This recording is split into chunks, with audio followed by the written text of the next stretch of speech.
All right, good evening, everyone, and welcome to Green White Checker TV. Tonight we have the Area 51 TWM Motorsports Super Speedway Truck Series here tonight at Talladega Superspeedway. This is race number 3 of 4 of the playoffs. So as I say, we're getting down to crunch time, pretty much just about all to play for here, as drivers right now putting down their qualifying laps as we speak. So as you can see, 75 laps as always, scheduled distance here tonight, but of course always in potential is that 3 attempts of a green-white checkered finish. Most likely looking at a 3-stop race here tonight. Drivers usually able to get about the low 20s or so on the fuel mileage. I'd say usually 21, 22 seems about stretching it. So we'll see how that comes into play this evening. And of course, what we really need to be showing tonight is going to be our point standings entering this evening's event. And right now it's Gabe Butler by a 13-point lead over Sebastian Marin. 10 back of Sebastian is JD Crow, 23 out of lead. And you see Robert Rock right there as well, 24 out of lead. Then he's got a little margin over Joe Della Vecchia in 5th. And you got Bud Steele 6th, Steve Korsek, Dean Wilkinson, Zachary Lima, and Todd Siebels are top 10 in the points. But of course, our top 8 are the ones we're going to be keeping an eye on. So unfortunately, Dean Wilkinson not where he wants to be, but really at this point, I mean, there's only one way to go, and that's going to be forward for that 55, and would not be surprised to see him make some moves towards the front over the course of these final 2 races. But I think the other thing, of course, we always talk about week after week, bonus points. I think that's going to be a big one here again tonight. So of course, pole position, you get a bonus point there. If you start towards the back of your highest climber, gain the most spots, that's also a bonus point potential. Of course, leading a lap or leading the most laps, that also gives you the option of the 1 bonus point for a lap, and of course 1 more for the most. And then race winner gets 1 bonus point as well. And then also the biggest one in my opinion though, if you finish this race with 0 incident points, 3 bonus points to put into your pocket to go towards those points. So I think that's going to be the big one here this season and for tonight's event as well. So we'll definitely keep an eye on those numbers, because I mean every little bit counts. We've been watching on the Tuesday Indy Series. Henry Bennett missed the first race, but he's just gotten full max points these last 2 races. And he's put himself in a very, very good potential position to get into that playoff, into that championship, I should say, going into the finale next week at Indianapolis.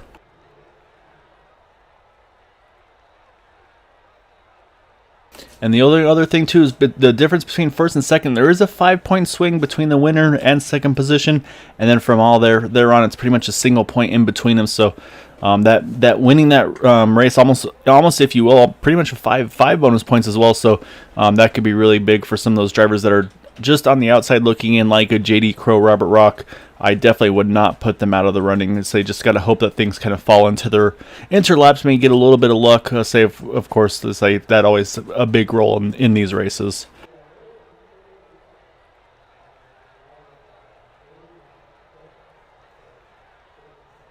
Alright, so we got about a minute left in qualifying. Yes, Dean, good luck to you as well.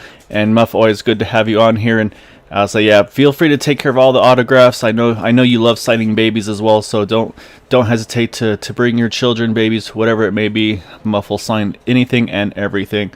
So he is a definite man of the people.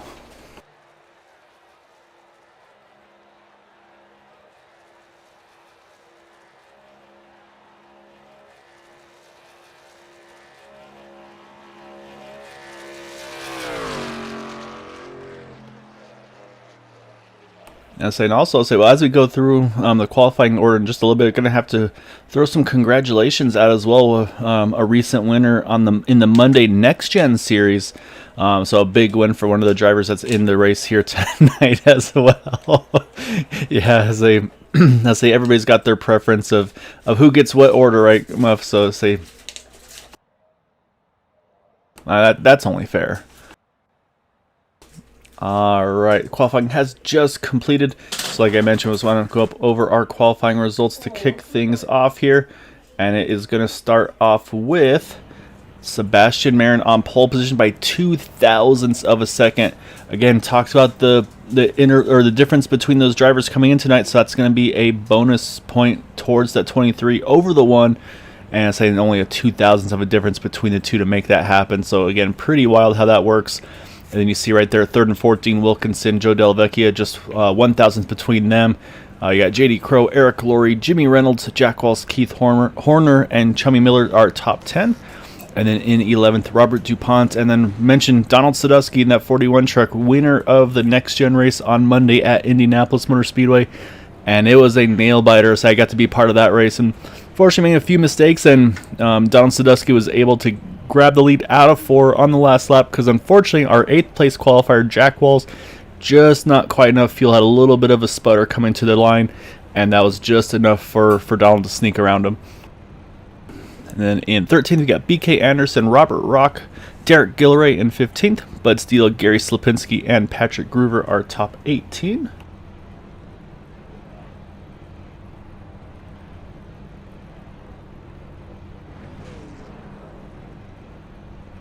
And then 19th, you've got Seth Groover. So Patrick and Seth, they found each other here in the qualifying. As he did not put down a time, however. Yeah, Michael Spell, Noel Coers, Michael Howlett, Bob Fitzgerald, Todd Siebels, Jeff Lamb, Randy Miner, and then Dustin and Nicholas Lamb rounding out our 28 trucks that are scheduled to take part in this one here tonight.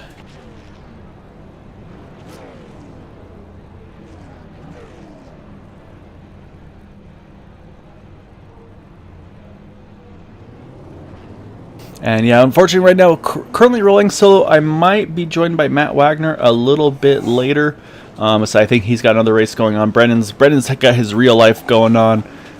So I say he's doing some house sale magic over there. So I say definitely, I don't think I can cover the amount of fees that he'd be charging to take over for his primary job. So unfortunately, don't have Brendan here tonight. Hopefully have him next week, it sounds like. So we'll keep an eye there. And then, yeah, that's a good question. Underdog here tonight. Oh, man, the problem is there's just so few underdogs that I could consider, just because there's so many drivers that are just week after week are right there in the running.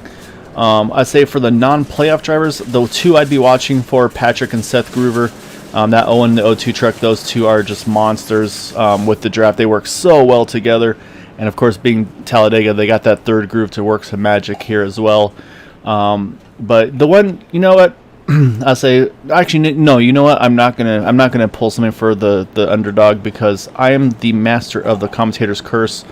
So I am going to bite my tongue with any predictions in this one tonight, because I don't want to be at blame for someone having a tough race here tonight.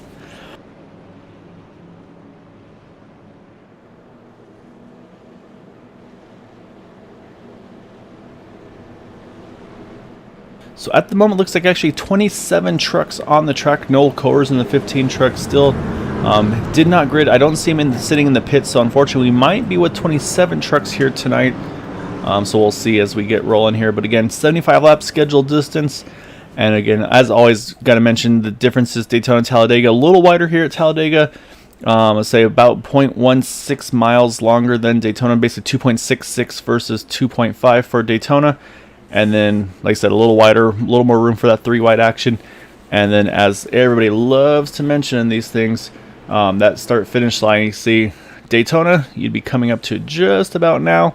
But again, Talladega, go all the way around. So I'll say, I wouldn't be doing my job if I don't mention that every time we race here. So that being said, though, green flag is out and we are underway here tonight. 75 laps is the race distance. This is going to be at 23. Sebastian Marion going to lead the way, entering turn number 1. Again, shorter distance along, so that should be advantage to that 23 truck. A great pusher of Dean Wilkinson behind him. And Gabe Butler, I say he's going to be a tough spot right here, because he's got the teammate of Sebastian Marion, Joe Delvecchia, in that 052 truck. So you know Dean's not going to, or I said, Joe not going to be the most eager probably to push that one truck to the front, but right now he's actually proven me wrong, giving that one truck a great push towards the front here.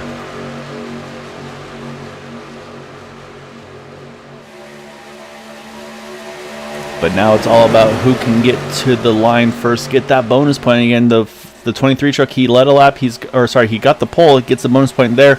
The next one, of course, is going to be who leads lap number 1. So you know that's going to be job number 1 for this 23 and the one they want to try to lead a lap.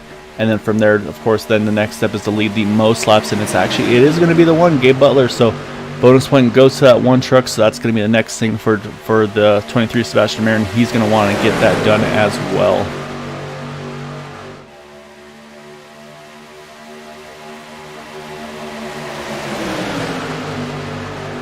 So right now, teammates a little bit split up here, surprisingly.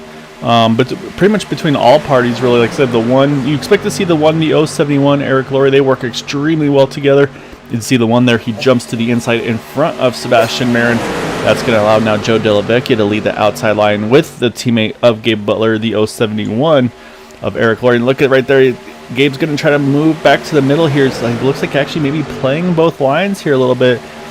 I say we don't see that very often, but looks like Gabe's going to try to be a little more aggressive, maybe try to see if he can try to lead some laps. But I think right there, actually, I want to say Sebastian Marin looks like, I believe, got the lap led at that line. And so then we saw a little connection hiccup as well for that one truck. That's going to always make those trucks behind a little nervous, and I think that's where you see that inside line really kind of surge there over that one truck.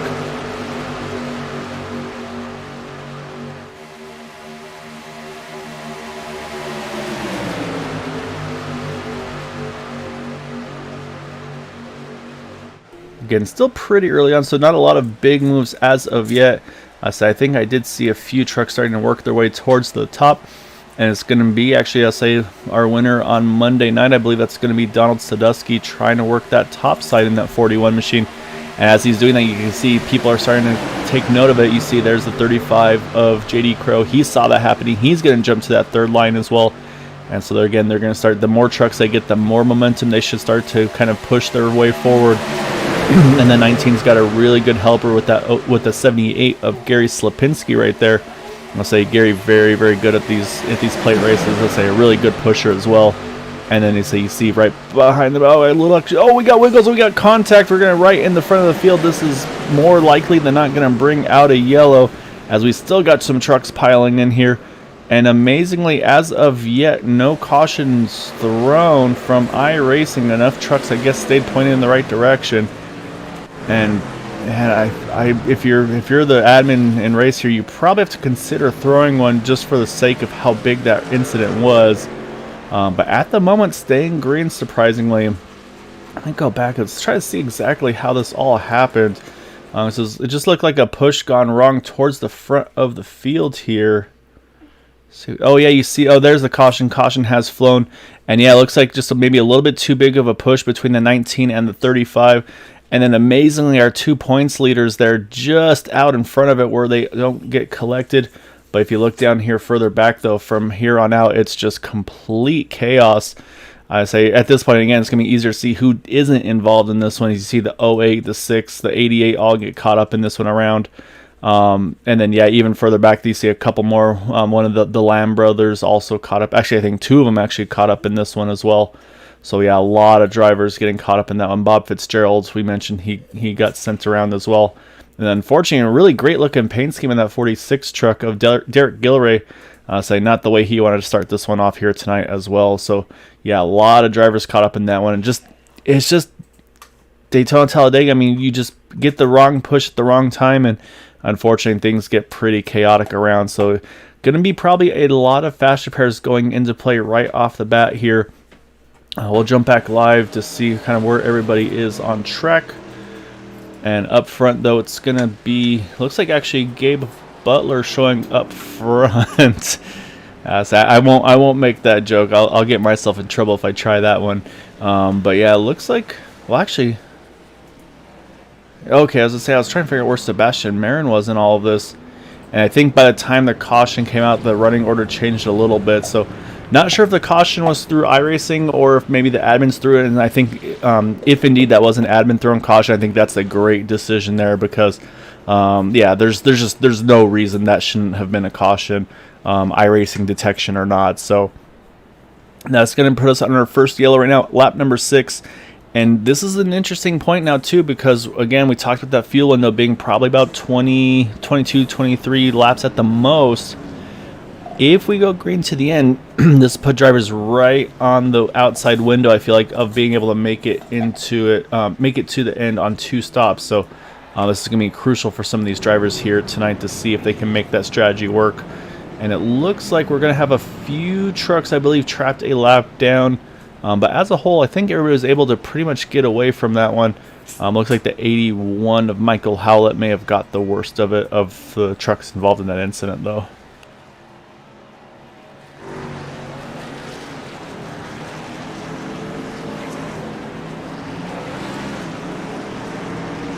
And of course, the other thing we'll keep an eye on is going to be which drivers opt to save that fast repair. That's going to be a crucial one as well here, as I'm seeing numerous drivers with a lot longer pit stops. Dean Wilkinson notably one of those, as he still sits on pit road getting service done to that 55 truck. So, and that's the strategy call. And I think it's honestly, I think it's the right one for Dean here. Save that fast repair.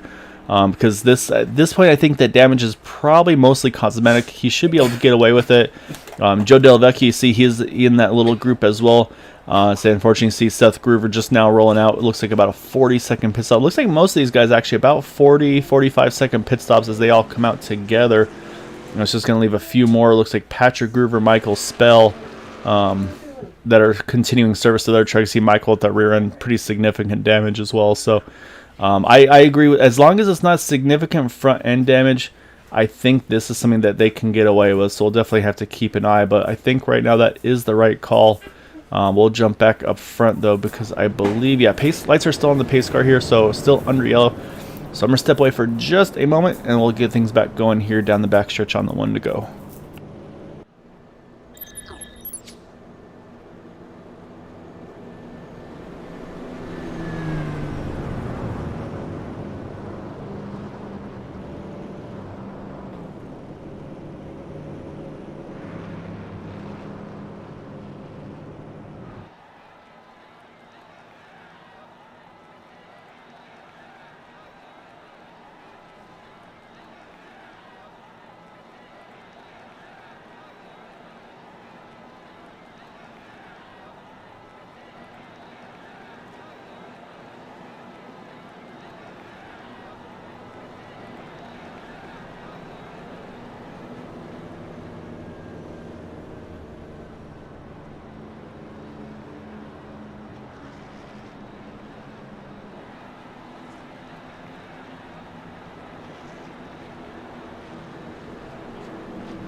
Alright, lights are off on the pace car. You can see as we're down the back stretch here, so we're going to restart this thing on lap number 9.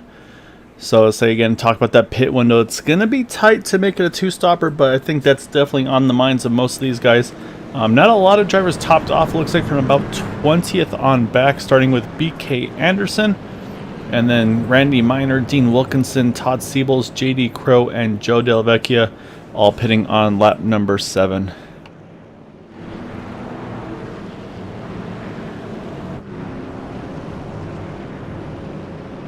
That is indeed correct. I did not attend the University of Phoenix, so I'll say you're the fun fact there is quite spot on. I can't deny what you're saying there. So fun fact is completely accurate here. All right, pace car ducks on in. Now this is control time for the one truck. He has option if he wants to go early, go late, maybe try to split the field up a little bit. But I'm thinking it's probably in his best interest here. He's just probably going to need to wait till green flag, because you never want to get too big of a lead here at Daytona Talladega, because the rest of the trucks will just pretty much just eat you up as you get back up to speed. And that's exactly what he's going to do there. And he's got a great push right off the bat. That back the 19 of Donald Sadusky just completely locked onto that one truck as they're going to push forward here through turns 1 and 2 as we get back up to speed.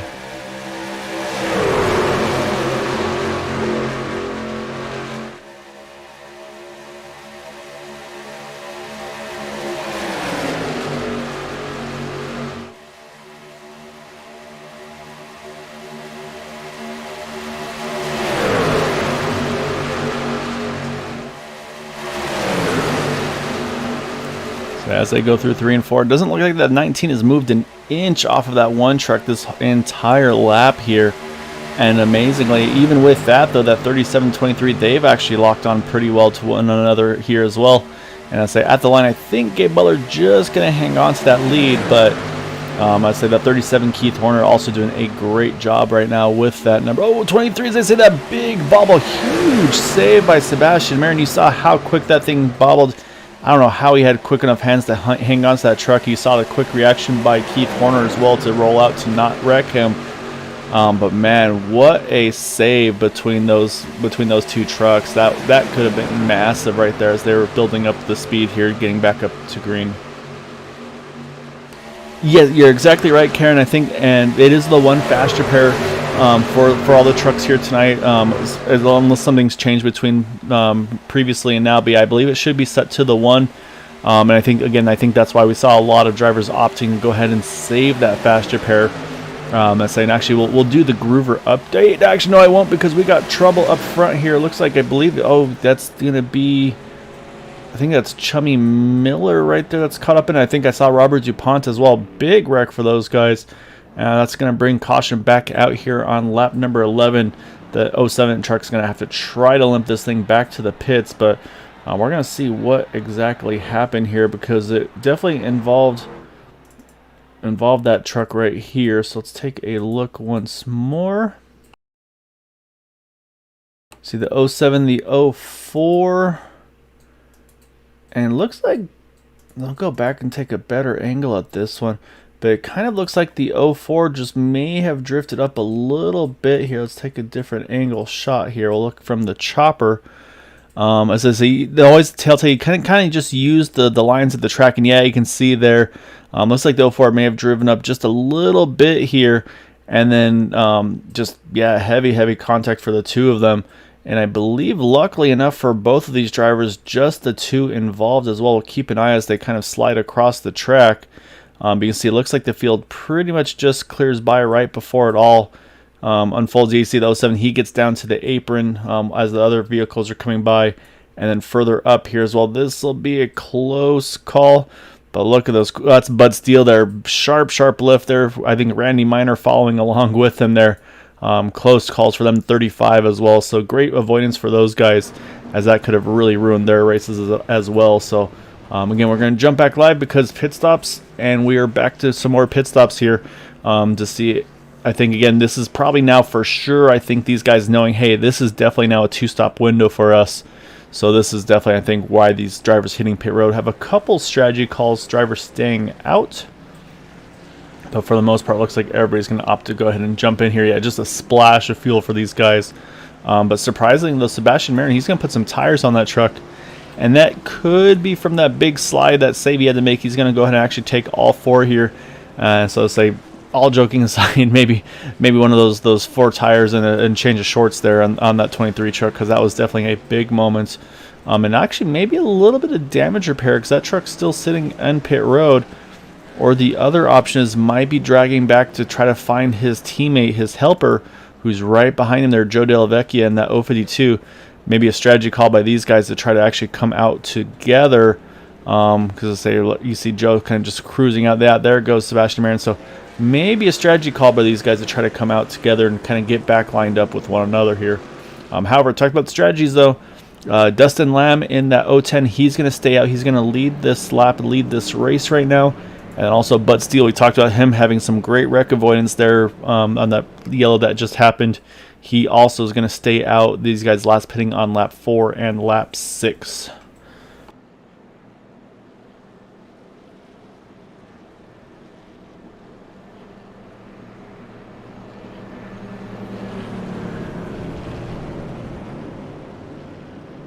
So once again, we'll take advantage real quick of this caution. We'll step away for just a bit, and we'll be back here again once on the one to go.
Alright, as you can see, lights are off of the pace car.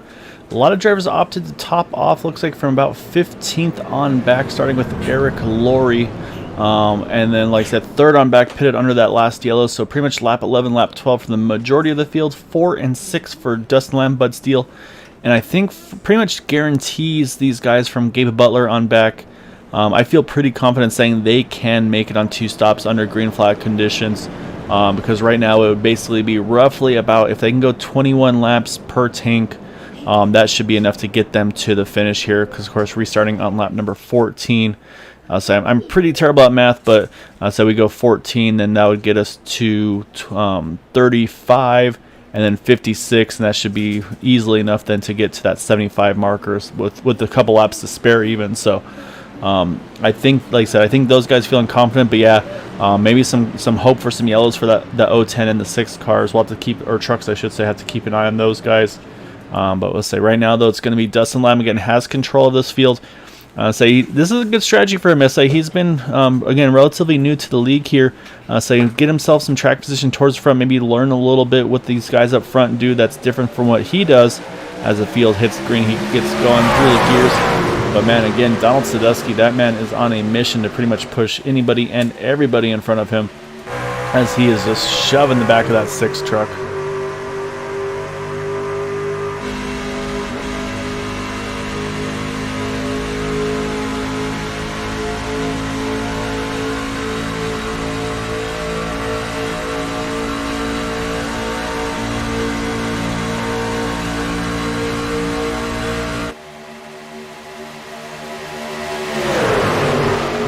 So far, the 010's able to just keep alongside the 6, preventing him from dropping down to the inside. So right now, Dustin Lam going to continue to lead this race, as he's getting plenty of help from that number 1 of Gabe Butler.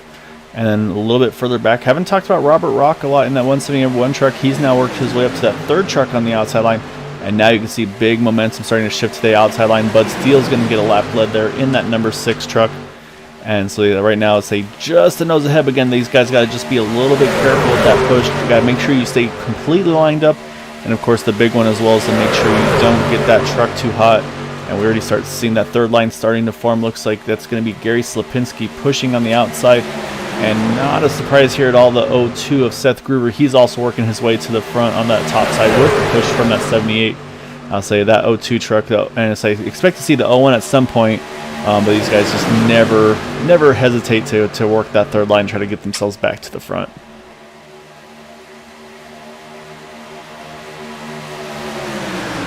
Right now up front still holds solid between that 010 and the 6 trucks here as they go through the travel. See again, little bobbles from these guys. Oh, it was a big bobble as they say. Oh, Donald Sadusky gets up into the 02 truck. I think it's going to get him in front of the field, but somehow that 02 truck, Seth Groover, saves that thing.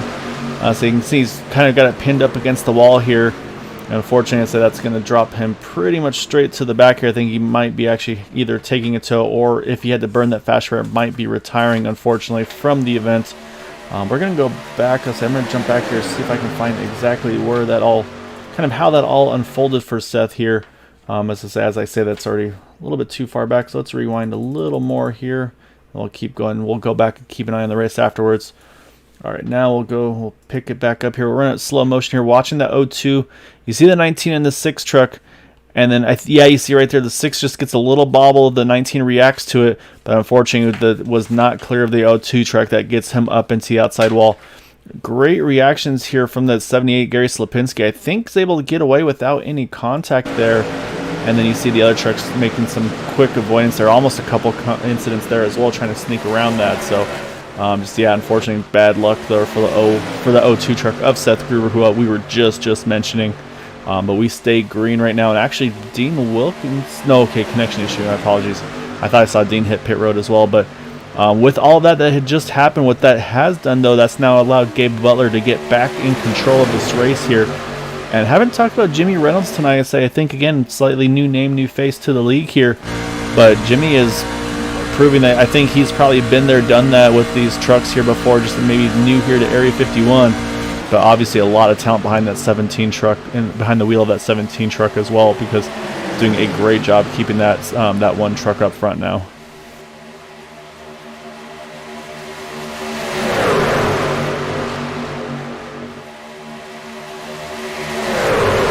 Unfortunately, something that has happened is with all of that, it's kind of split up the field a little bit. And right now, Keith Horner, you can see he's down about almost 2 seconds off the truck in front of Randy Minor. Joe Della Vecchia doing everything in his power to try to pretty much just propel them back into that group. And I think the pace is slowing up just a little bit in that group in front. I'm watching the lap times right now, and the interval between Randy Minor and Robert Rock here, Randy Minor and Keith Horner has been dropping very quickly here. So I think we're going to see a pretty quick lap time from Keith here, doing a great job getting that great push from Joe Della Vecchia. I think this is going to save their chances to still be a part of this race here. As now they're not even down to not even a half a second away, and the last time by 50.56 to the leaders 51.90, so almost a second and a half quicker. That's just how big the tow will work if you get things lined up at the right opportunities. No, not that kind of split up. No 2 Christmases on this one.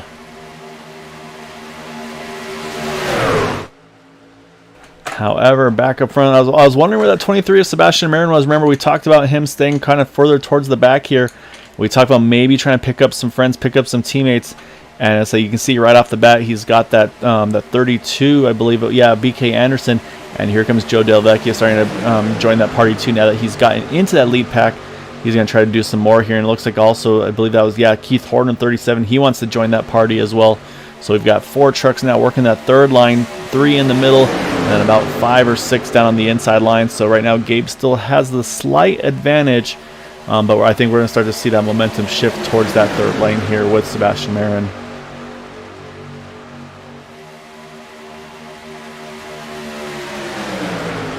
Yeah, exactly as you say. We pretty much now 3x3 for 3 rows deep in the middle there. So right now, these guys just have to kind of be on their best behavior, not make too much movements left and right, because that's where things really start to get a little nervous with these trucks.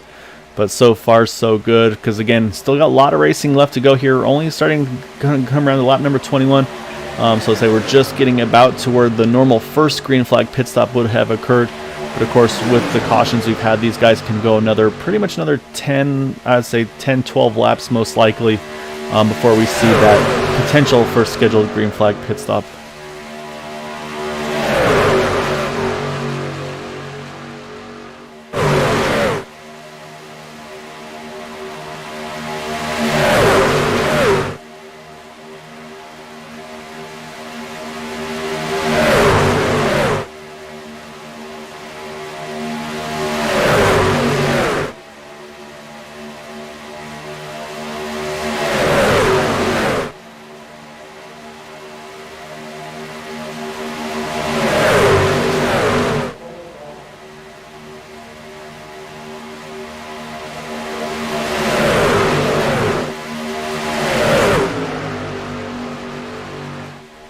saying that's how quick. I say if you're just kind of sitting at the edge and watching this, that's what you'd be seeing.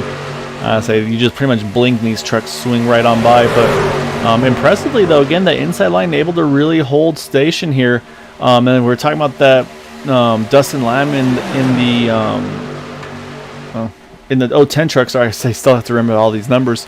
I mean, I feel like this has really been a trial by fire for him, and I mean, he's been doing a wonderful job here. Like I said, relatively new to the league. I think he's been here for just maybe not even a handful of races thus far.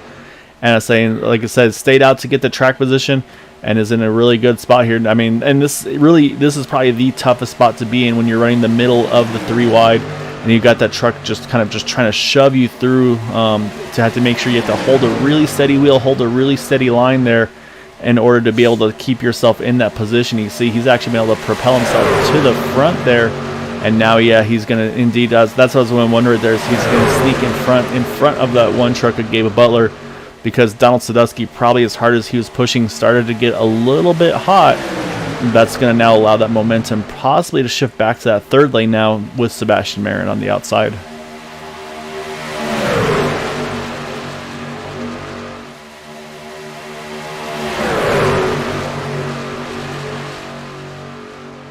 You see, it looks like that 3rd lane's actually just fizzled out there. You can see Sebastian Marin, he's dropped back now to that 2nd line. And saying we've been talking about Dustin Lam, haven't talked about Nicholas Lam right now. He's right there in that mix as well, in that 2nd truck now pushing the middle group here. And so yeah, so right now they're going to continue on. And actually, I think that something happened with Dean Wilkinson here. So I just see him now leaving pit road. So unfortunately, well, again, we talked about Dean not having the playoffs he's been looking for. It's just going bad to worse, unfortunately, for that 55. And this is actually going to bring up my next point. I was going to mention those trucks here kind of off on their own here, unfortunately, with some really good drivers too. Gary Slopinski, JD Crow, Patrick Gruber, Todd Siebels, right now sitting about 7 seconds behind Randy Miner, the last truck in this lead pack draft. And so right now that's definitely not where they want to be in lap times. I mean, they're comparable, but right now, let's say the problem is there's not enough trucks compared to those around him here. So right now they're going to be in a pretty tough spot as the field's about to come up to the 07 of Robert DuPont to believe put him 2 laps down. As you see, Robert's going to drop to the apron there, as Gabe Butler had a tough decision there of how he wanted to drop to the inside.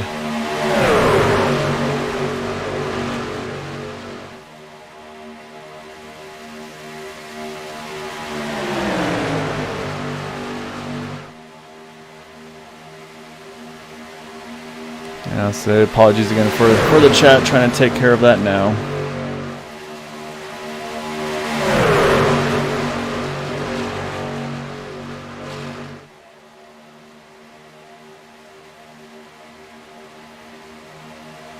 Alright, so right now it's still Dustin Lam leading the way in that 010. However, Sebastian Marin, he's been able to find his way to the lead of that outside line. He leads that lap as well in that 23. And immediately jumps to the inside as soon as he had the opportunity there. Wanted to waste no time, jump straight to the inside line there. As Sebastian Marin now going to lead that inside line. And that's going to now see, see a little bit of a bobble. You see a couple trucks actually drop it to the apron there. So it's kind of odd to see them both do the same thing simultaneously. Not sure if the trucks maybe got hooked together or something. Very, very awkward right there. But so far, Gabe's got to be careful here. Doesn't want to drop too far off here because he's always at risk of losing the draft. And it also might be he might see that connection issue. He's had a couple of blinks here and there, but I think he's going to be safe to grab back onto these guys. And also got a great partner there with that 071 of Eric Laurie. So definitely expect to see them work together here as well. And actually, 010 of Dustin Lam hits pit road. And you know what? Actually, this is a scheduled pit stop for the 010. What may have happened, did Dustin Lam possibly run out of fuel? And that's where he and Gabe Butler had to react there. Gabe maybe having to drop to the apron not to run over him. Not sure, but I'd say that could have been a very, very dangerous position there, which now actually has to lead us to that 6 of Bud Steele, because again, he also pitted on lap number 6 compared to lap 4 for Dustin Lam. So we talked about the gamble of those guys staying out. Right now, that gamble not paying off as they run right here. Bud probably has another, I'd say probably about maybe 2 laps. So yeah, so we'll see when that 6 truck has to hit pit road as well.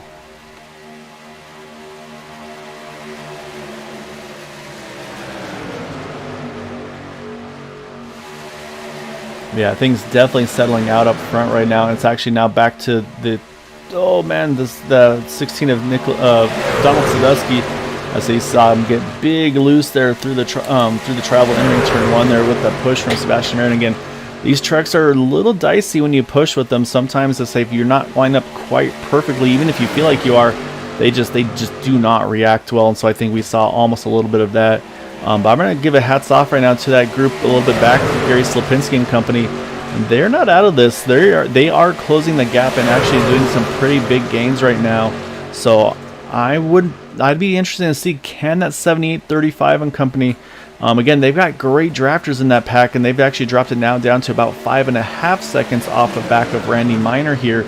So I mean, they're doing a wonderful job trying to regain control of those guys up front, which is a very, very difficult thing to do. So I want to watch lap times. It was a 52:13 for Donald Sadusky, 51:54 for Gary Slipinski that last time by. So I mean, that's a huge margin there. Again, over half a second.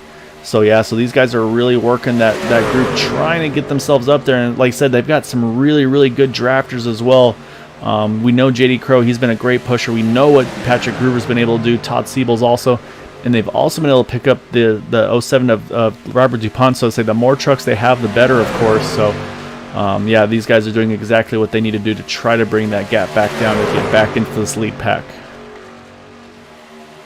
And as I was talking about Bud Steele, he's had to hit pit road, and the problem is he's hitting pit road by himself. So we said that pit strategy does not pan out for him. It also only gets him to lap number 30 here. And I just don't think that's going to be enough to make it to the end on the two-stop strategy. It's going to be basically he'd have to go at least 23 laps, I believe, on each tank to really realistically be able to make it. So, and if he's going to be coming out by himself, he's going to be in a tough position there. So right now, I think these drivers that all pitted under that last yellow are definitely in the catbird seat. And right now, though, it's still Donald Sadusky leading the way with Sebastian Marin to his rear bumper. Like I mentioned, that one truck of Gabe Butler, either something happened or he saw something he just did not like, and he's dropped straight to the back in that one truck. Still in the lead pack, but I say now with a little bit of friendly faces around him, especially with that 071 of Eric Laurie.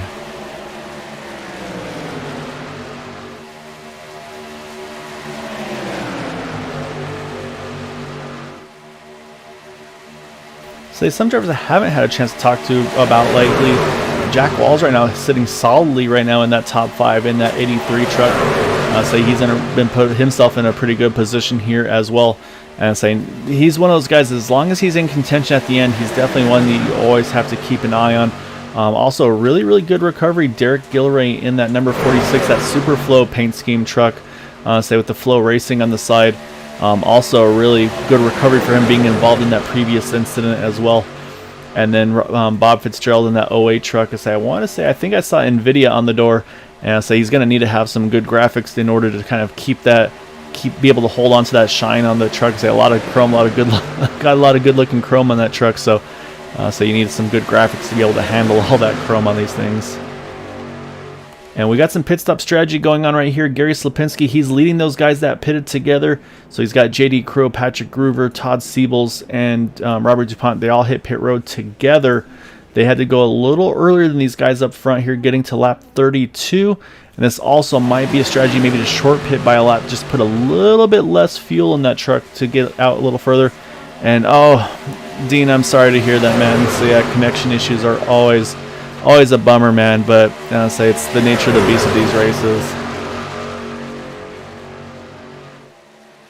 And yeah, sure enough, no, I think that was right in the pit window, because here comes the next batch of trucks.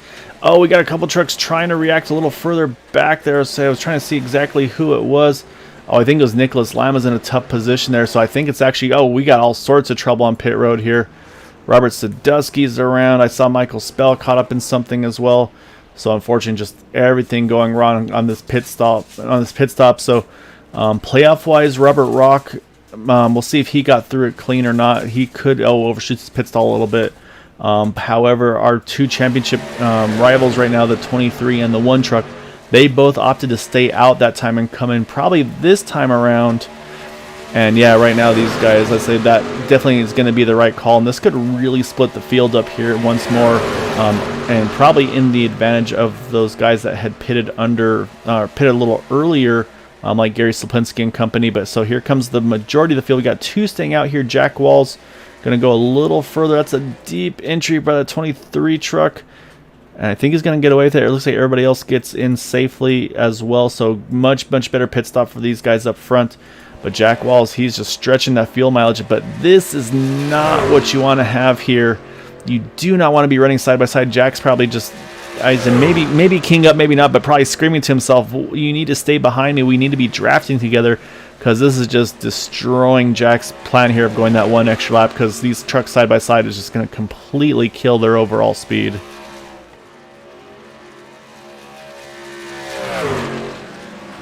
So it looks like Sebastian Marin, of those guys that pitted, he's going to win the race off of pit road. He's going to have BK Anderson right there with him. And they've built a really solid margin actually over Gabe Butler in that 1 truck. So the thing is, though, it's going to be 2 trucks versus it looks like about 4 here. But remember, we talked about those guys that pitted just a lap or so earlier. I think that's being led right now by... Where'd you go? So I'm trying to hunt all the guys. There they are. I was looking for that 35 of JD Crow. These guys are going to be coming up with a pretty good head of steam here. And it looks like they've got pretty much the full group still with them. I think they unfortunately may have lost... yeah, I think they lost the 78 of Gary Slipinski. Something happened to him during that pit stop. But right now, say we've got... Yeah, these trucks are definitely on the charge here. Remember, we talked about them being over 5 seconds back. So once everything cycles through here, so we're going to watch the intervals, because Jack Walls actually just now leaves pit road in that 83 truck. Remember, he did not have the draft there for pretty much that full lap because they were kind of going side by side. This could put Jack at risk of losing this lead. I think he's going to lose this lead pack. The question will be, can he tag onto that group behind him? That's going to be crucial for his chances of getting a race win here tonight.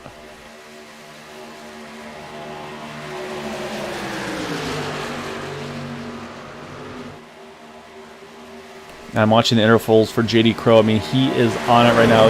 They are now within a second of Jack Walls, and Jack's only about 7/10 off of Eric Laurie there in front. So I'll say JD Crow, he's going to pick up the 83 truck, and then I think they're going to take that momentum right back up to these guys. So just hats off to them. I say they did not give up. I say unfortunately, I think it cost a few of their trucks here, as I say, looking to see drivers that maybe are lapping more down. Yeah, look at that list of drivers out of the race. And Gary Slipinski also now retired. We mentioned Dean Wilkinson. Unfortunately, the 02 is Seth Gruber, Jeff Lamb, Chummy Miller, and Michael Howlett.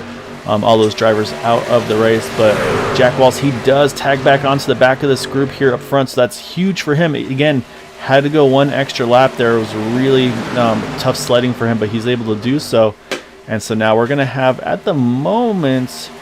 Looks like we're going to have 12 possibly 12 cars, or trucks I should say, on this lead pack. However, this is going to be tight here for Keith Horner, Michael Spell, and Patrick Groover. Again, they're going to have to pretty much just like lock onto each other and just shove for all they're worth here to just get just close enough. And I am watching the interval. It is closing between Keith Horner and Jack Walls, so I believe they're going to be in a position. Oh, we got a caution. We got big trouble up front while we're watching all of that. We got a bunch of trucks involved, more trucks involved. 37 up and over right in front of Joe Della Vecchia. 37 flipped over. So caution's back out here. As I'm not sure what happened, not sure who's all involved. I think Gabe Butler in the 1 truck. Yeah, looks like he may have had a piece of that as well. So we're going to go back and see what all kicked off here while we're watching that group in the back work their way forward. I think it may have started around BK Anderson. So say most likely in the tri-oval here. So let's go ahead and pause it here. Let's try to find BK here. Where are you at, BK?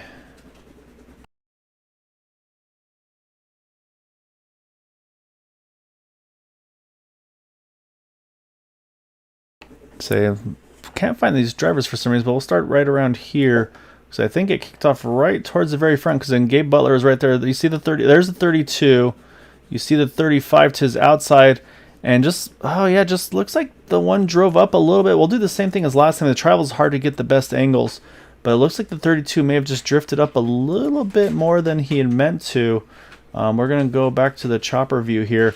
And I say, well, again, you can kind of watch the lines. It's usually our tail. You see at 35, he's kind of comes down a little bit, and actually a little bit of net code, but then I think maybe 35 just tried to side draft maybe just a little bit too much. Then you watch the one of Gabe Butler here, he just gets a little piece initially, but then I think he's going to get a little bit of help from behind here, from it looks like the 052. Nothing intentional, nothing they can do. And you see, yeah, he's going to go across the cone there, catch a piece of that. And then, yeah, unfortunately, a lot of these other trucks getting involved a little bit further back there. The one I think that got the worst of it right here is that 37 of Keith Horner. Catches some contact, then catches Jack Walls, and that just pretty much just leapfrogs that truck up and over. I see Eric Laurie just kind of sneak through here, and saying again, Joe Della Vecchia getting a piece of that as well. So pit stops are going on as we speak. So we'll definitely kind of take a look to see who winds up where with all of that. And again, faster pairs and all that, that's going to come into play here as well. As I say, as we're going to show the one of Gabe Butler, I think, yeah, definitely tires on that truck. And he is down end away. And looking to see damage-wise, can't tell if he had to use a faster pair or not. No, that definitely the rear end's a little bit pushed forward. Not bad, but a little bit. So I think he probably had to, he was able to, I think, most likely save that faster pair. But remember, we talked about at the beginning of the show the potential of the clean, incident-free race here. I think that's going to be out the window for that one truck, so he's not going to have the 0 incident point race most likely, so he won't have the benefit of those 3 bonus points. The question, of course, then is also, does Sebastian Marin, has he been able to keep a clean race in that 23 truck? As that, of course, will be a huge opportunity for him. 3 points in one race just right off the bat, that's going to be a huge opportunity for him.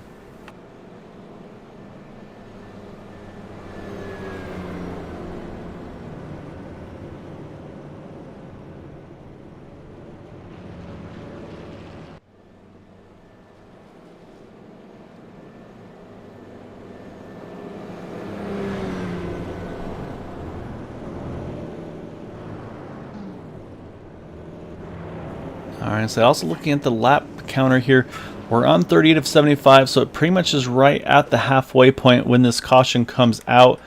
And now, I think we get back to that question mark on the pit stop strategy, so I'm going to do some quick math again and see what they've got left to run.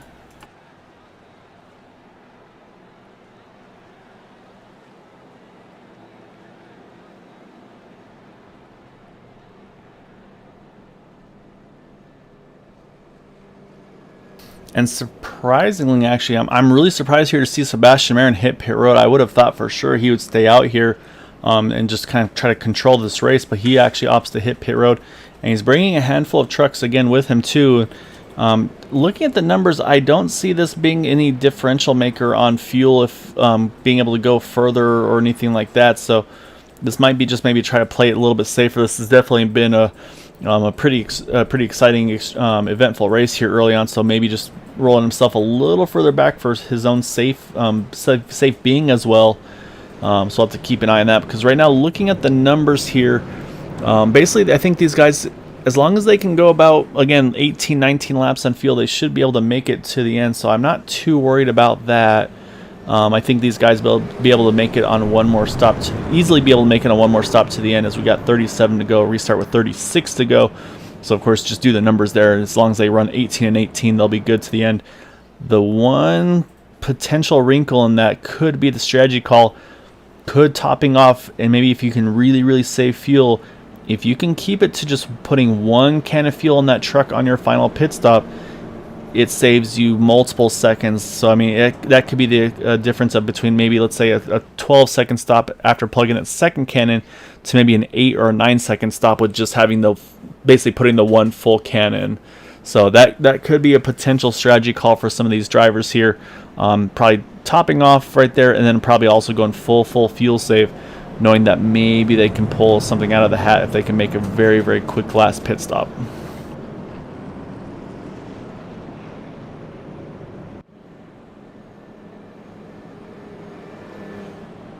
And I'm also going to drag in a couple people, and I see one was here and one I had to help in over.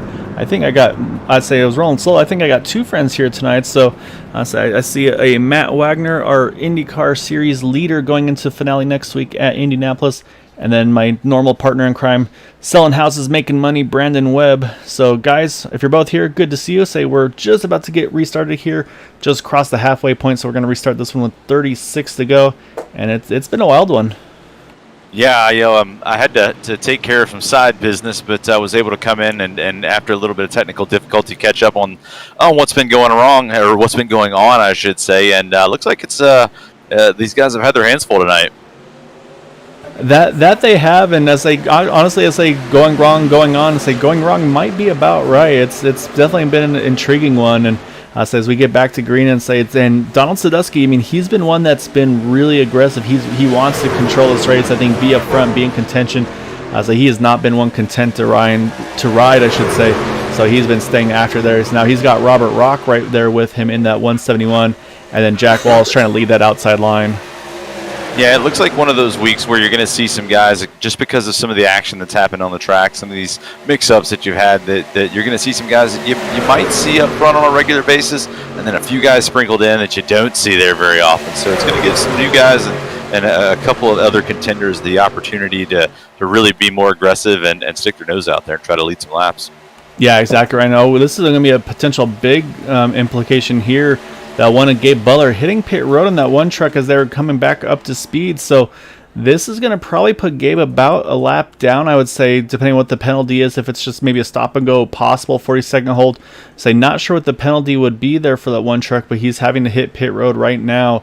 And so, yeah, so this is going to be, I mean, he was our points leader going into tonight. So this is a really tough pill to swallow for that one truck. So we'll keep an eye on him. And yeah, that truck's just sitting here. So we'll keep an eye and see how long that pit stop lasts. But jumping back up front, though, it's now the 83 on the inside line, and on the outside, the 80 of Michael Spell. And say Michael's had some pretty tough luck even in this race, but he's right back after with some good help from that 6 of Bud Steele. Yeah, while all that was going on with Gabe hitting the pits, actually we thought we were going to have a little bit of a mix-up there in front. Jack got a little bit of a bump from Michael there, and I couldn't tell if it upset the truck or Michael just made a really quick move, but he got down in that bottom lane to shut the door, and he's trying to lead that back now. Yeah, so no surprise, here comes the third line back going again. So I do need to mention the one truck, I do see him up and running. It looks like it's about a 16-second stop, so not a 40-second stop and hold, but definitely a penalty nonetheless. So right now, that one truck, again, say with him kind of helping out with the Area 51 on the admin side of things too. As an admin, you never want to see a caution, but when you're kind of in the heat of the battle, knowing what the points are as they sit, you're thinking, man, if I could get a yellow here before you guys get to me, that'd be really, really, really nice right now. Because let's say if he gets put down a lap, let's say you got Robert DuPont in the 07 truck that's right in the thick of it, that would be the battle for that lucky dog position should we get another yellow. Yeah, and should may be the operative word, because it looks like with the way these guys are driving, they should have another. These guys are being super aggressive all the way back through the pack. We're four. Excuse me, I can't even talk tonight. I'm still rusty. We're 3 rows wide, 4 or 5 rows deep, and these guys are changing lanes like they're on the interstate. It's kind of hard to keep up with at this point. Yeah, so you're probably getting some flashbacks to your Charlotte traffic getting to and from work here, but yeah, these guys are going after this, and this is a tough spot for that one truck because, like you said, them going 3 by 3, like you said, 4 rows deep. It looks like. You don't want to give too much, of course, because you don't want to lose that lead pack draft, but at the same time too, you want to be able to kind of let these guys race and kind of give them the space that they need to have. So Gabe Butler, he's going to be in a tough spot here because, like I said, they're hounding him pretty quickly here. So say it's just going to be probably another not even half a lap before they get to him. So Talladega's wide. You can probably fit 4 lanes. Do you want to? Probably not. Yeah, it's a little bit sketchy, and it looks like they're going to catch him at kind of a bad time, and Gabe's kind of running in the middle of the track, so he's probably hoping to get a little bit of the draft here and try to snag a little bit of air. Gabe's pretty good at coming back up through the pack. He's led a lot of laps. I think he's won the last 2 weeks. So if anybody can get that lucky dog and get back on the lead lap, it's Gabe. Yeah, and definitely things cleared out pretty nicely there. They went from pretty much 3 wide to really quickly to double, almost even single file.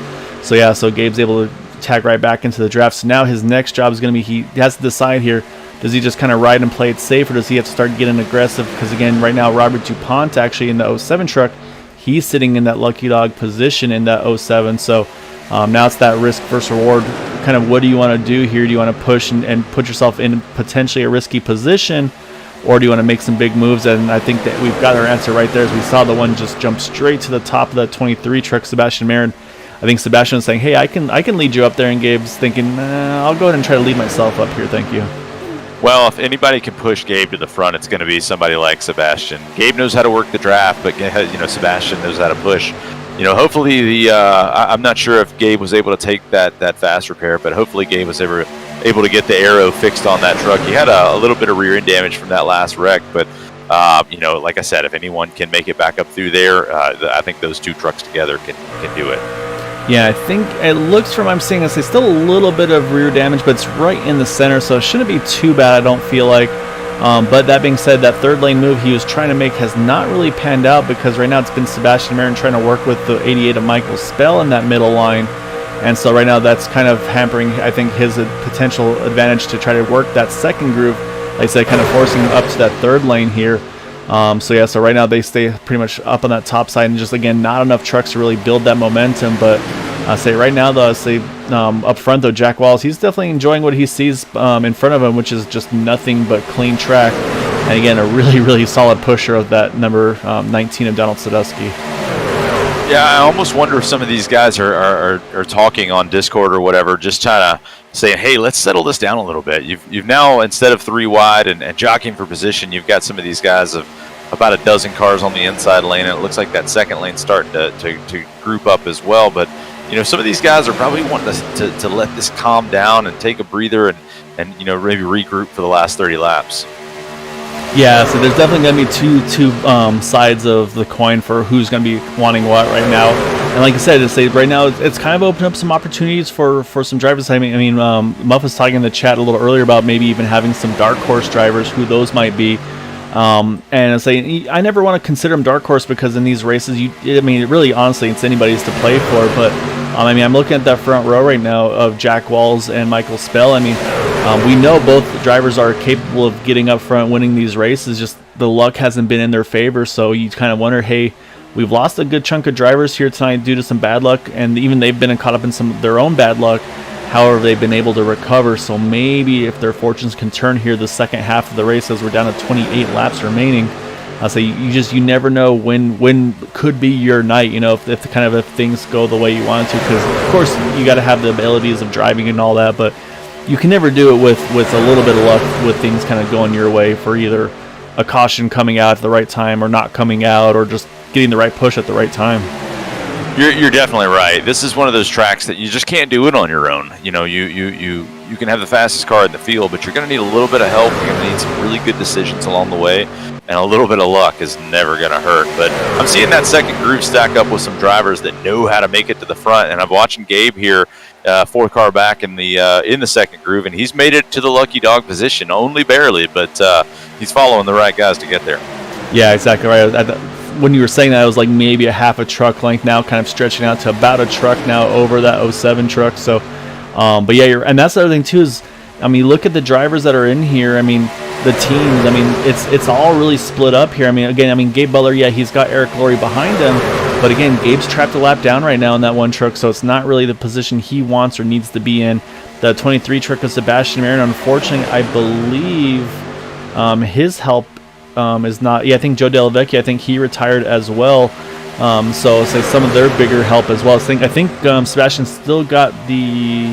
Where's the other? 32. I'm sorry, BK Anderson. So he's still in the field, but they're quite spread apart with each other right now. So really, the kind of the big hitters, the big teammates, all kind of spread out right now. Yeah, right now I'm kind of watching. I've gone through a few in-cars over the last lap, and we're starting to see them spread out a little bit. They may be getting back into that three-wide pack racing. But back on topic, what I'm seeing, and I've been kind of looking through the field, is looking at these engine temperatures. These guys are some of them are really staying locked up for extended amounts of time. But these guys are all doing really great jobs of just peeking their nose out just enough to get some air on that, where they're not worried about blowing these engines. Yeah, that's a really big part of it, and it's amazing. I've been able to run a couple of the Sunday races with the Xfinity cars with these guys, and I talk to them, and I'm trying to help as much as I can. And it's down to a science for these guys. They know it's like, hey, if it's your engine that's getting, if it's your water that's getting a little bit hot, maybe stagger off to this way a little bit. If it's your oil that's maybe getting up there, go ahead and do the opposite side, because apparently one side makes more of a difference than the other. And so it's just the things that these guys pick up on, that if it was just me, I would be like, oh hey, I'm getting hot, I'm gonna need to move probably completely out of the lane, versus maybe just ducking to the left, ducking to the right. I would never know which would be the right way to go. So I mean, these guys they've got it down to a science. It's really impressive what they can do. Yeah, there's probably a good reason that these guys are out there leading the race, and you see the same guys just rise to the top every week.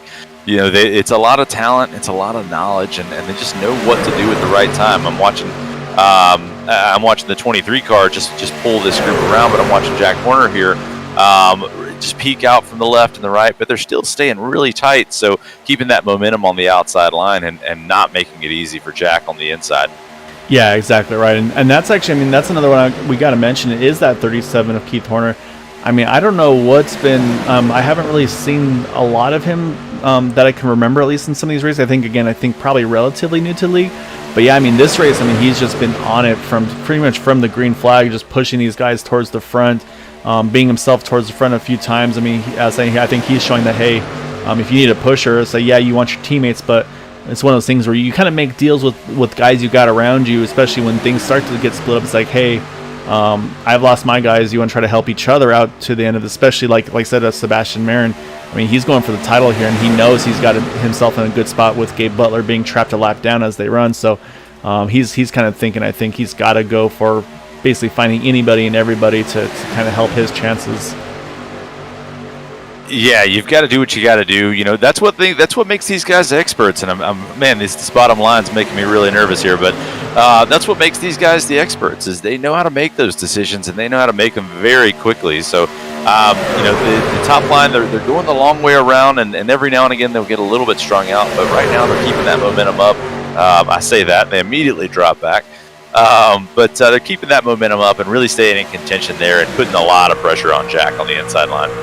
Yeah, exactly right. And yeah, and you're spot on with the movement. So even in the YouTube chat, Karen Groover saying, unfortunately, one of the sons got caught up in an incident. He's out of it this evening, but Patrick in the 01 is still going. But she's been mentioning the same thing. A lot of dancing tonight. To say there's been and she's exactly right. There's been so much movement going on from these trucks side to side. You even see it again a little bit there. Again, that's not in a dangerous position, because there's enough space between the trucks when it's all happening. But I mean, you know, when it starts to get to crunch time, they're just going to start squeezing that little more, and then those little side-to-side moves are going to really hurt these trucks. Yeah, you know, for the time being, I feel like I would be a little more comfortable, you know, back in the back with Randy Minor and Robert Rock and those guys, just kind of sitting back, riding their time, and watching as we see somebody dip onto the apron there on the back straightaway. You know, the more tightly packed this group gets, and the more a little bit dancy and antsy that these guys get, these guys in the back are going to have a front row seat for that, and they're just going to be able to hop off the gas and watch the carnage in front of them. So I think I like the idea of sitting back there and watching it unfold in front of me. Yeah, I think especially when they start going three wide as well as Gabe Butler. I think he got tired of trying to sit behind that 37 and 23. Again, nothing they were doing wrong. I think Gabe just starting to get a little bit antsy, wanting to put himself in a potential better spot, because the incidents we've seen, a lot of them have been right at the front of the field. I think the last one, the only real reason why the 23 wasn't involved is he was ahead of it all, whereas Gabe was just a couple trucks back. And so I think that's what a little bit of the aggression we're seeing out of that one, as well as saying, hey, I want to get in front of all of this if I can. And right now you got pretty much two trucks in the middle. So you got the four pretty tightly. So you see Eric Lorry just all over that one truck. But again, it gets him there, but just not yet quite enough to get him enough to kind of propel him to the front and get him to be able to drop down to the middle, if not the bottom. Yeah, you really have to sit back too and wonder, you know, how much of this the strategy to go three wide is, you know, Gabe wants to control his own destiny, not worry about the lucky dog, and maybe get away a little bit. But, you know, how much of it from the other competitor standpoint is wanting to keep the 23 and the 37 behind them. You know, those guys are just always up front, and when you see somebody, when you get to the track and you know you've got to beat this guy, you know, maybe the easy way is to help somebody else get around them and you can follow them. Yeah, that's a good point. Like you said, yeah, that's one of those things where you kind of try to work with work against the competition, if you will. And the other thing that we're going to start looking at now is, as I said, a big move by the one, just clears the 23, goes straight to the inside in front of Jack Wallace again. Tuck, as I seem to, for whatever reason, call it the elevator move, goes straight top to bottom. I think that was a job done for Eric Gilray. Now he rolls back into that middle groove. So now the question is going to be pit stops, because we're going to be coming around 19 to go. They're all easily good to go to the scheduled distance. But I think what we're seeing right here is a couple extra laps being run just in case of that potential green-white checkered. Keep these guys in the window. So now that's going to be the next part, is who blinks first. And like you mentioned, on the Lucky Dog side, yeah, Gabe right now obviously sitting pretty here now, leading this inside line. The 07 of Robert DuPont, a handful of trucks back. So, but of course, if you're Gabe, if you get a yellow, and when you get a yellow, you want to be in front of that leader, just because of the fact that you'd really, really like to not have to worry about restarting behind any trucks that are a lap or more down.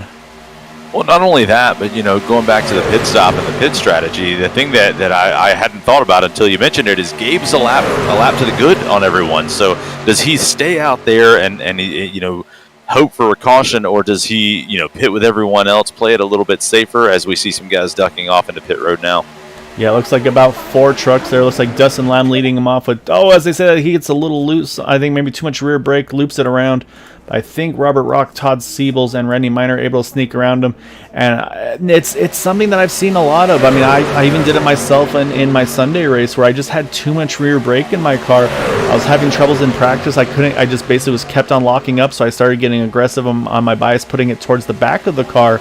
And then, of course, when it comes crunch time in the real race itself, get those green flag pit stops, hit the brake, and the whole back end just completely steps out on me. And unfortunately, so involved a couple of cars that I know at least one was able to recover and get himself back into the mix at the end. So, you feel terrible with those situations, and it's a tough spot to be in. Yeah, some of these pit road moves are aggressive. We've seen in the past the 23 car has always been a little bit of a longer run car, taking an extra lap or two. I wouldn't be surprised at all to see Sebastian and Gabe hook up and then just come together in the next lap or so. You don't want to come to pit road by yourself, because then you're out there with no draft, and we've seen that could be seconds on the track, which is miles, it seems. But I wouldn't be surprised to see Gabe duck in with some of these other lead lap cars. Yeah, he's going to definitely have to pit with some people. Unfortunately, saw in that pit stop entry, Michael Spell just getting into the back of Keith Horner. Unfortunately, I think Keith's going to pay the price for it. Basically winds up giving him an unsafe pit entry. So it's one of those things you wish you could clear, because it was nothing that Keith did wrong, but iRacing doesn't know what's going on there. It's an incident. So, and yeah, like I said, here comes that one truck of Gabe Butler. He's going to come in with Sebastian Marin. Look at the aggression on the pit entry by these guys, just sending it as far as they can. But again, looks like everybody gets in nice and clean here. So, and they're also a pretty solid group of trucks here. Looks like about 5 trucks right up front there, with Gabe Butler as well. However, up front, though, that 5 truck, Nicholas Lamb, he's going to go a little further than these guys. I'll say, again, just strategy calls, maybe try to do something a little differently, get a clean entry without anybody around you. Some of these you can get a little hotter on the entry exit.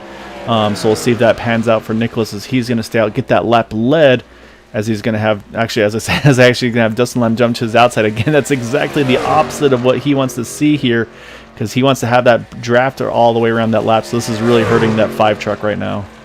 Yeah, going back and while I was watching the pit road entry there, Gabe Butler, man, had to be on his toes, because the 23 was coming across his nose, and great entrance into the pit by Sebastian Marin, but Gabe didn't have a lot of options with that entry. Just either let him go or take them both into the grass.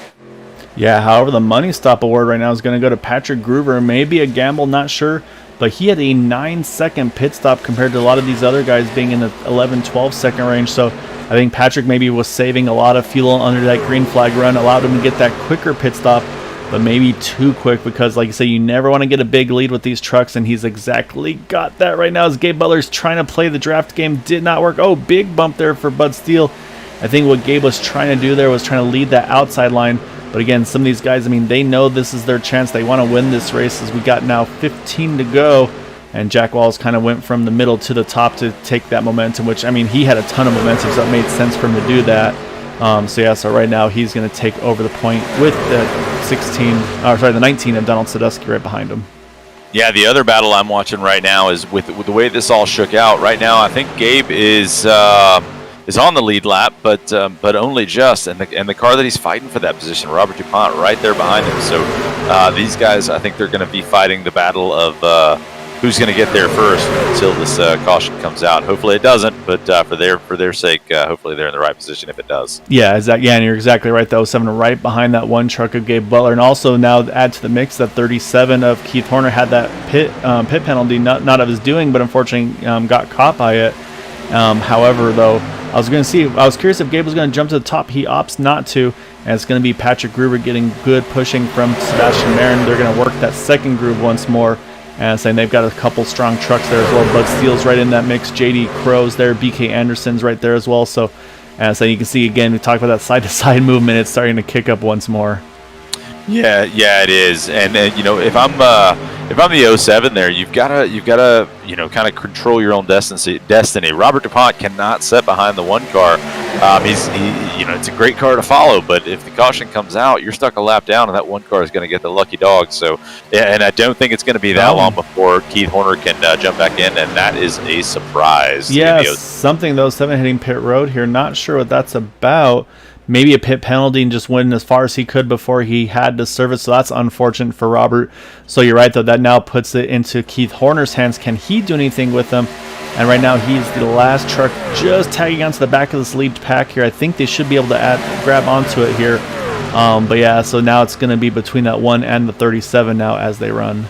Yeah, that pack seems to get a little bit smaller and a little bit smaller, but even then, it's still they'll get jumbled up again, and they'll get content to ride single file for a while and just keep stacking back up. So the cream is going to keep continuing to rise as it always does. But looks like we've got some new leaders out there. Jack in the first place again, but got a couple new guys up front.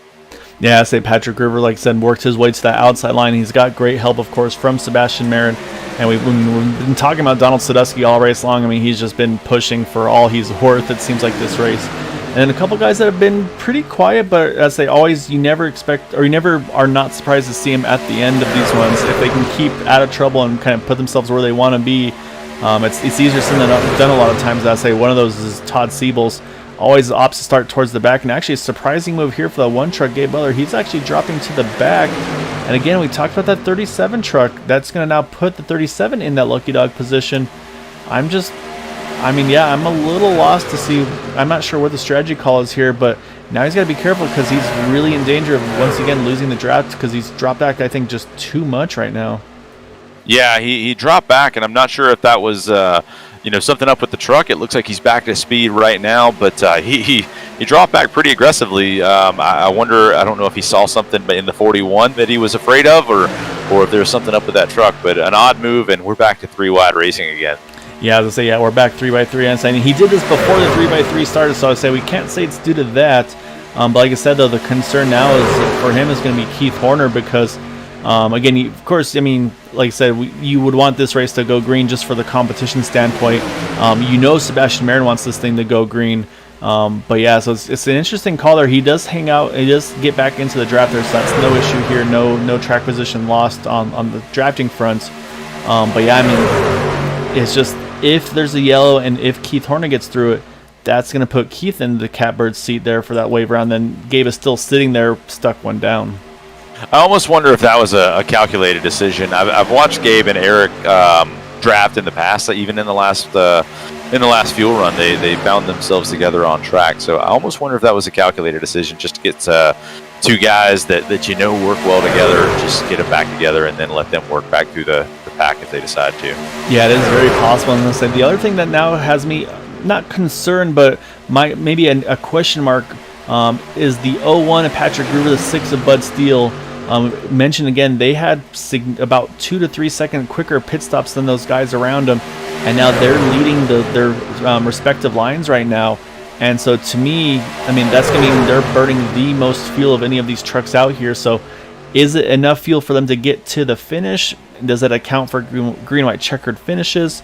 Is this a regulation, maybe race winning move, or does this maybe force them to have to take a splash if we get a late yellow?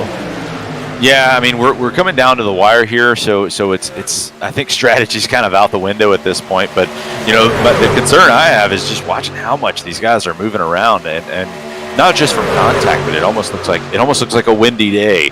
These cars are kind of jumping lane to lane and groove to groove. So these pushes are just getting more and more aggressive as the race goes on, and we're coming to 7 to go. So lap traffic ahead. Let's see what these guys do coming into 3 and 4. Yeah, and like you said, a lot of big moves being made right now. Is the 83 Jack Walls. He went to the middle there, or I should say, he dropped to the bottom to be able to kind of sneak a row. As I said, we got contact up front. Jack Walls involved. We got a couple others involved. Gabe got hit. Yeah, so we're trying to take Bud Steele going through the pits there. And yeah, you're right, Gabe Butler, he's got a piece of it as well. So the Lucky Dog definitely not going to go his route.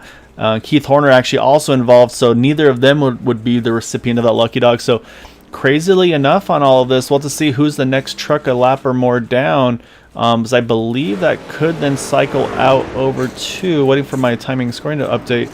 I think it'd be Robert DuPont who would go from 2 down back to 1 down now. But yeah, this caution, this is going to be outside of green-white checker territory, so those that maybe were close on fuel, it's going to allow them to save a little bit more here.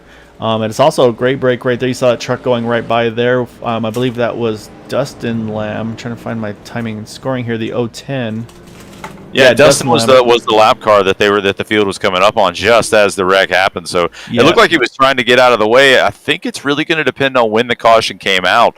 If the caution came out just after they passed Dustin, then he may be that Lucky Dog recipient. But it's going to really depend on iRacing scoring on this one. Yeah, I mean he's already swung on by, so I think it threw it before they got. I think it was before they got to him, so he's able to actually keep his lap there. Doesn't even have to worry about the Lucky Dog. Let's go back though. So we'll take one more look here at this incident, and it looked like just a little bit of tight racing between the 6 and the 83 Jack Walls, and actually I'm looking at it closer. It may have been a bump that just upset Jack Walls' truck a little bit here, or it just may have been the arrow, because you can see the 83 just kind of wash up there really into Bud Steele, and at that point they're just both along for the ride, and then it's just everybody hoping they can sneak away. You see Sebastian Marin does a nice job just pulling off to the left a little bit to avoid it. And then, you see in the background, Gabe Butler was looking like he was going to be sitting pretty, but unfortunately Eric Laurie got a little bit, wasn't able to get on the brakes as quick. And then once again, the 37 truck, just not the night for Keith Horner, once again up and around. Even Michael Spell, he goes for a ride as well. So a couple of trucks catching some air there. So now it's going to be that question mark. I mean, the faster pairs is always the the joke of you always get one, or everybody gets one kind of a thing. Who's got one left at this rate? Yeah, these guys they all seem like they're going through them like they've got multiples. But I'm sitting here looking at the timing, and Gabe was sitting back there. It looked like he was just kind of biding his time and was just a victim of the guy behind him. Couldn't see the accident happening. A lot of bad luck. The 23 car, just the same. Kind of odd position, wrong place, wrong time. If some of these guys don't have the option to take these fast repairs, then the last 5 or 6 laps are going to be a little bit weird. But we're going to be coming to green here, I would say, with 4 to go.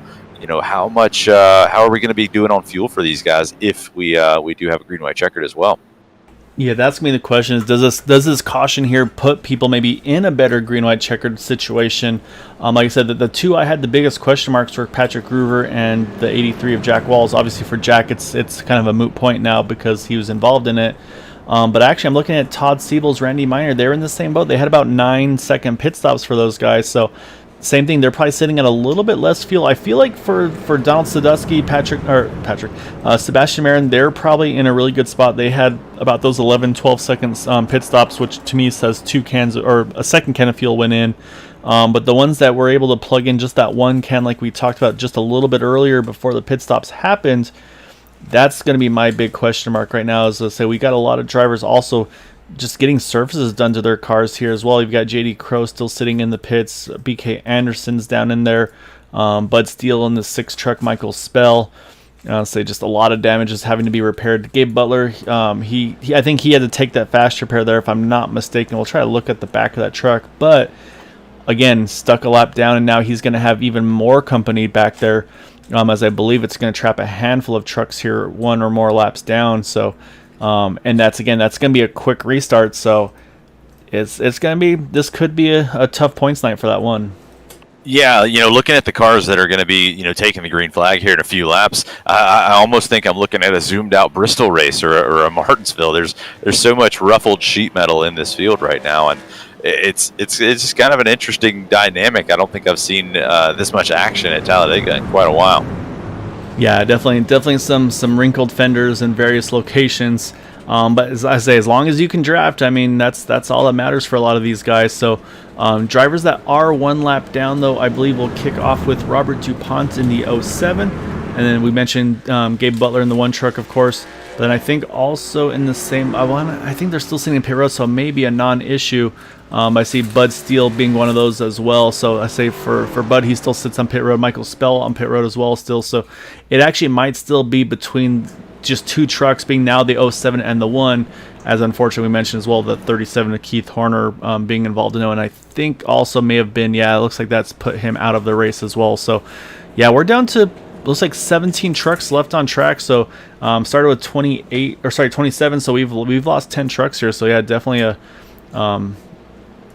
tough one on driver and machine. And you've got a few guys up there like Sebastian Marin that as you would say, they're supposed to be there. They're the guys you always expect to be there. And then you've got a few guys that you see up there occasionally, and you're going to have a few guys you've never seen there before. So it'll be an interesting dynamic when they take the green. Looks like the lights are out on the pace car, so we should be coming to green with about 4 laps to go, 5 laps to go. Yep, 5 to go. Going to be an interesting 5 laps, that's for sure. Yeah, that it is. And now that I see, my other question too is with Sebastian Marin. I mean, how aggressive do you want to be if this thing can go green? I mean, for Sebastian Marin, I think as it runs, you say, I just want to see this white flag, and then let's just see what happens. Because for him, again, I mean, yeah, he wants to race, he wants to get top 5s, wins, top 3s, whatever it may be.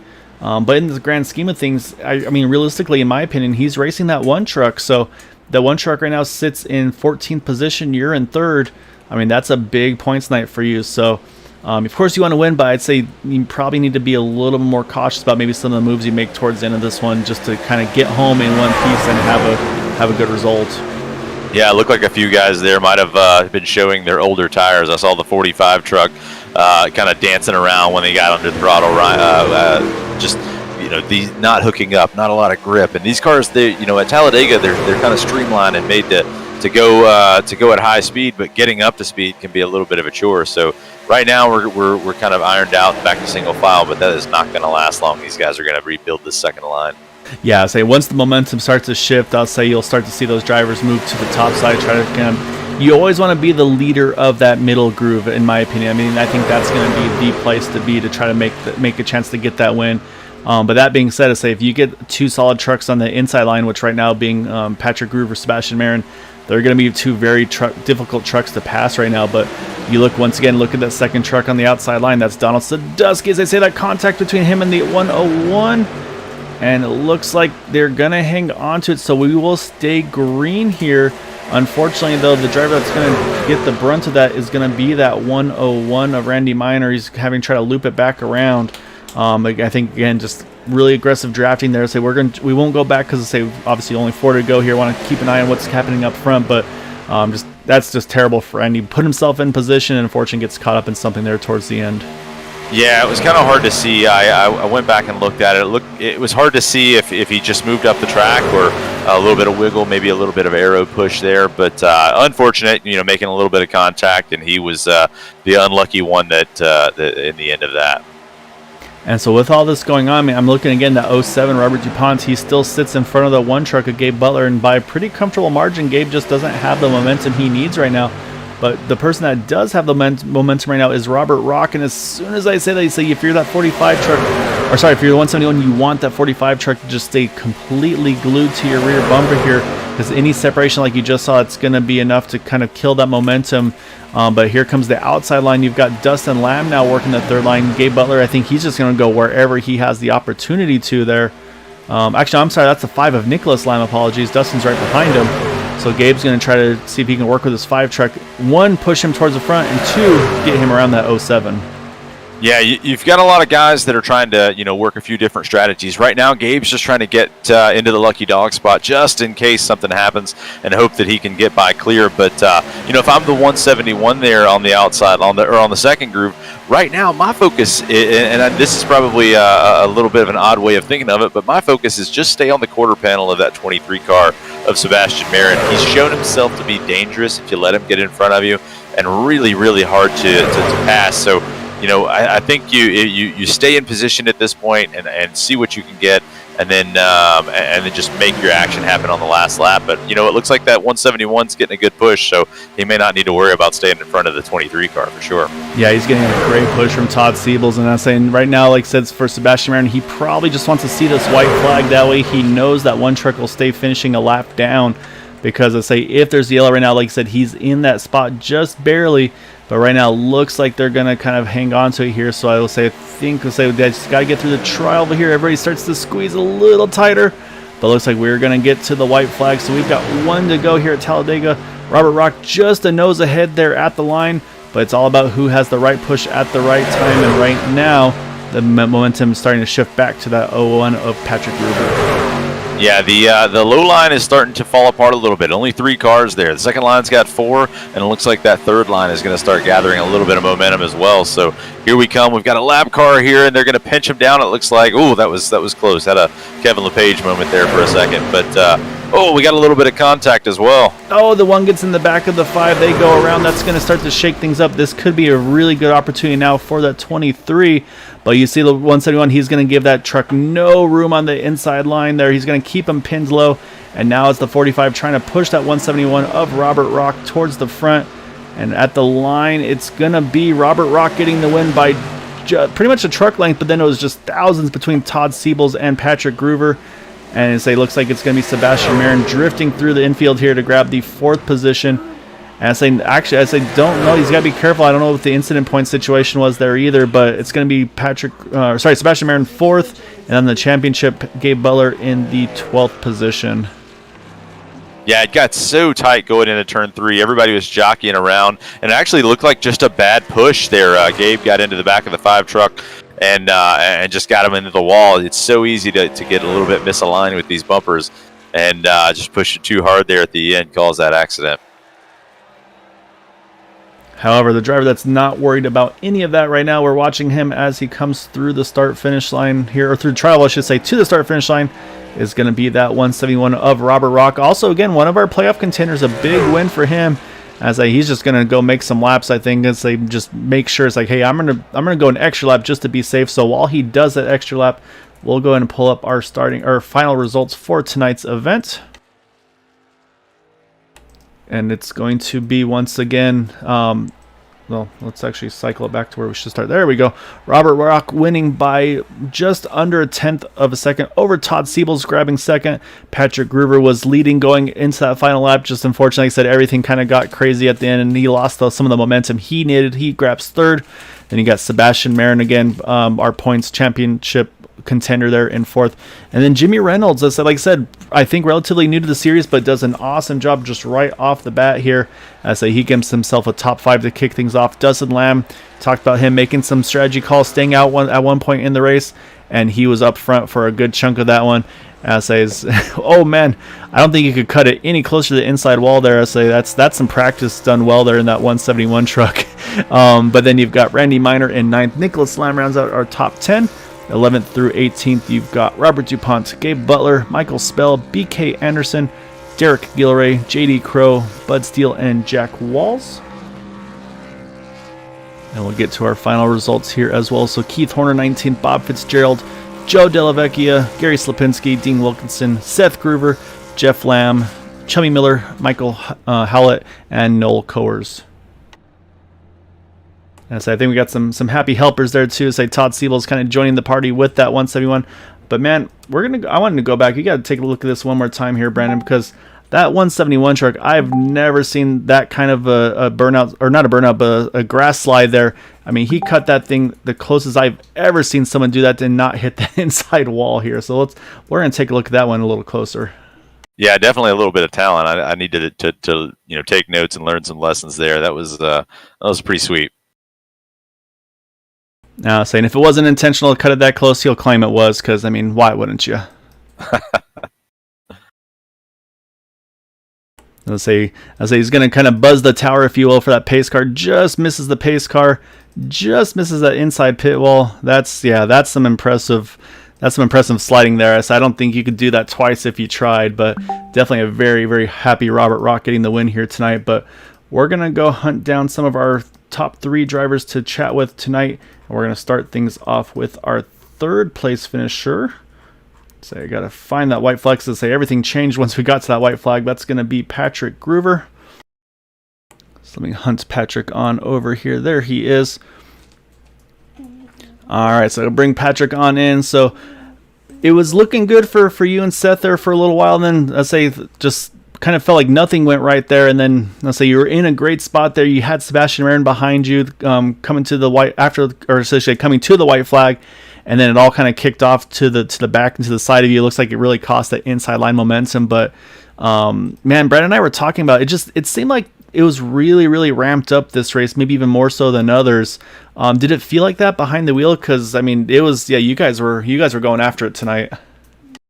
Yeah, we were pretty racy tonight, and with the championship coming up next race, I believe.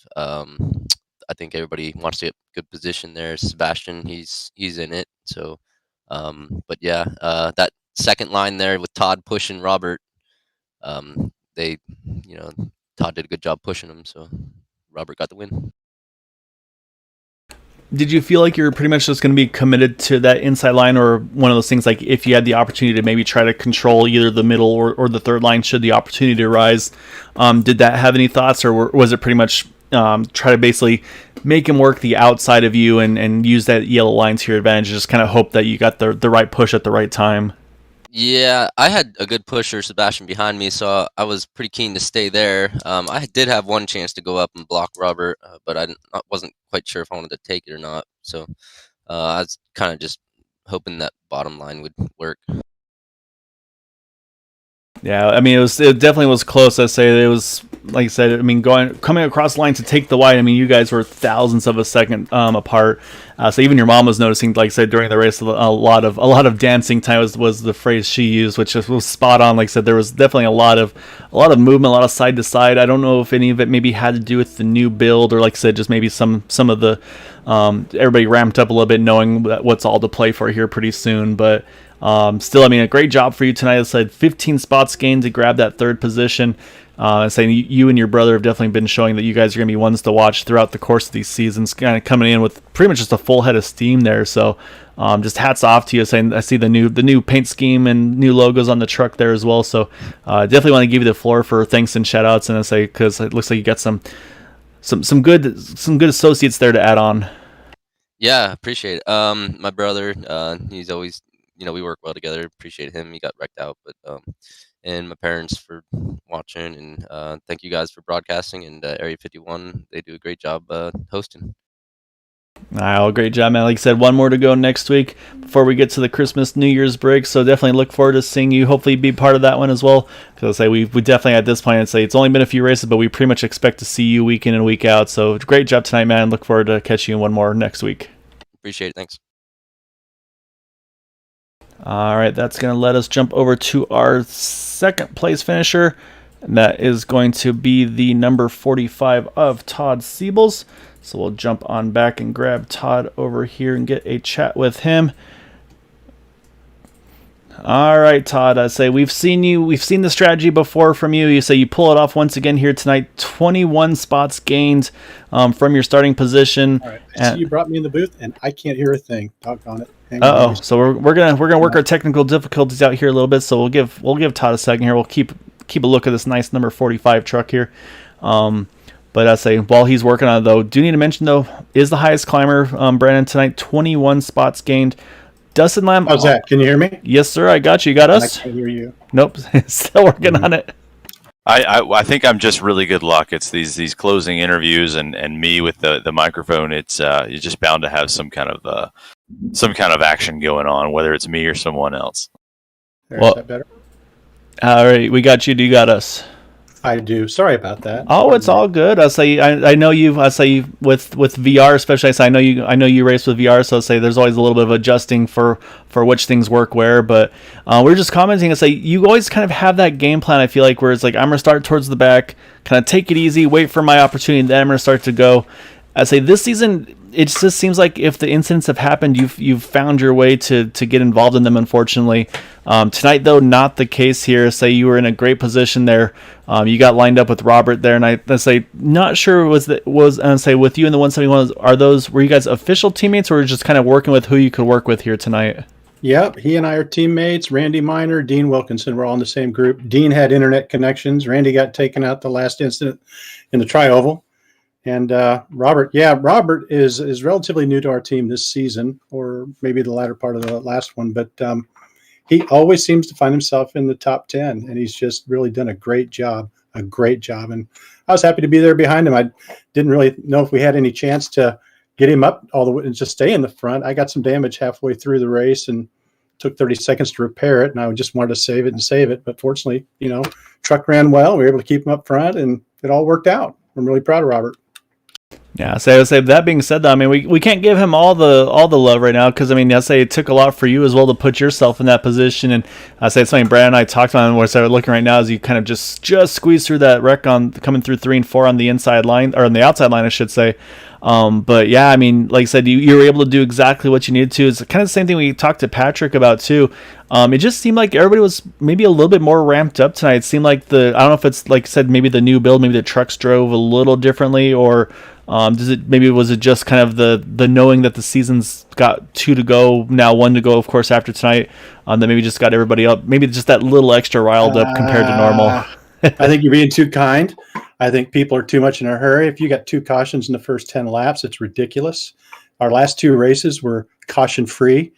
And so, we're better than that. They just need to settle down. I don't know what the hurry is in the first, 3 quarters of the race. There's really no need to have any accidents. That's why I like to stay in the back. But, that's just our strategy. And one of my strengths, my biggest strength is my pit stops. So that's where I make up a ton of time. So, I'm never worried about getting up to the front until the end.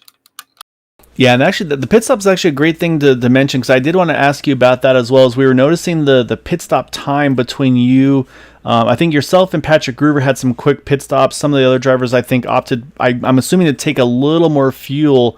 Was that anything you were nervous about, maybe having to be tight if we got to green-white checker territory? Or did you feel like you were going to be pretty comfortable regardless of if and when cautions came out towards the end? Yeah, we had plenty of fuel to finish the race. We just put in what was necessary. So it only took 1 can. Of course, that was nice. Expedited our pit stop. But, then we had a caution, and that gave us enough for a green-white checker. So we never had any issues with fuel. Had we gone caution, after our last fuel up, had we not had a caution, we'd have been fine. We'd have had plenty of fuel. Just enough.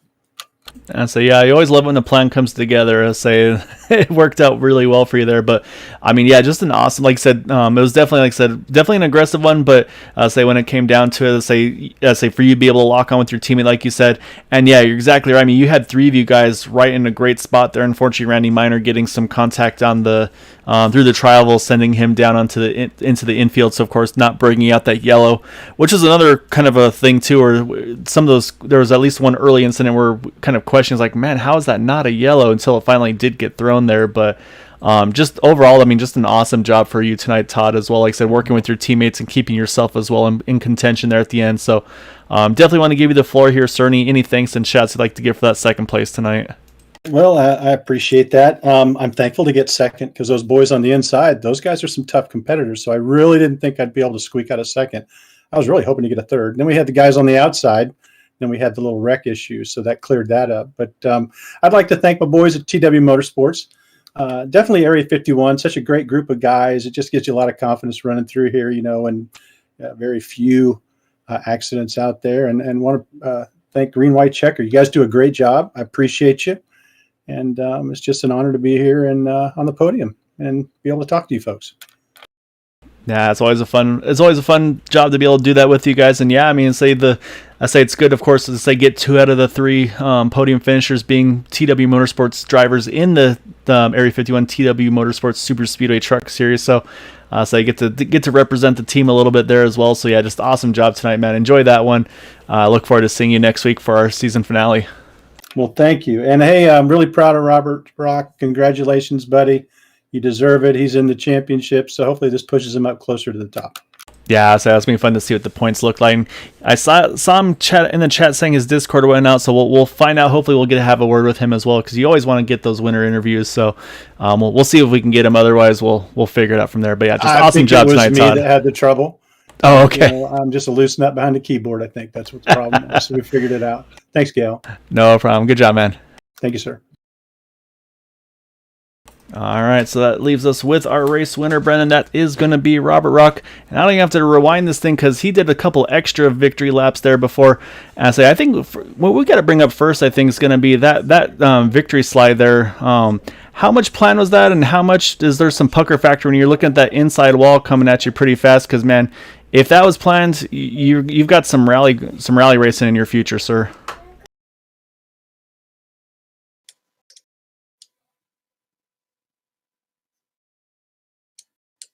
Now I hear it clicking, but nothing yet. So we'll keep after you here, Robert. So hopefully you can hear us. Let's say if you want to keep playing with it, that way we can try to get a chat with you. So yeah, we'll keep going with that. But do need to mention, here's another interesting fact though, Brandon. Our top 3 finishers: Robert gaining 13 positions, Todd Siebel's 21, Patrick Groover 15 positions. So our top 3 drivers starting pretty mid to back of the field. I think Todd Siebel's kind of put it there perfectly, where it's like just he wants to kind of cruise, start off easy at the beginning, and then go once it's really time to go after it. And I mean, I think that definitely panned out perfectly for him there. And I think there's definitely something to be said about that strategy as well. Yeah, it's kind of the tale of 2 cities, I guess, or the tale of 2 races. You've got, the top 3 guys that really came from the back that weren't worried about their starting position. And then you've got, two cautions in the first 10 laps.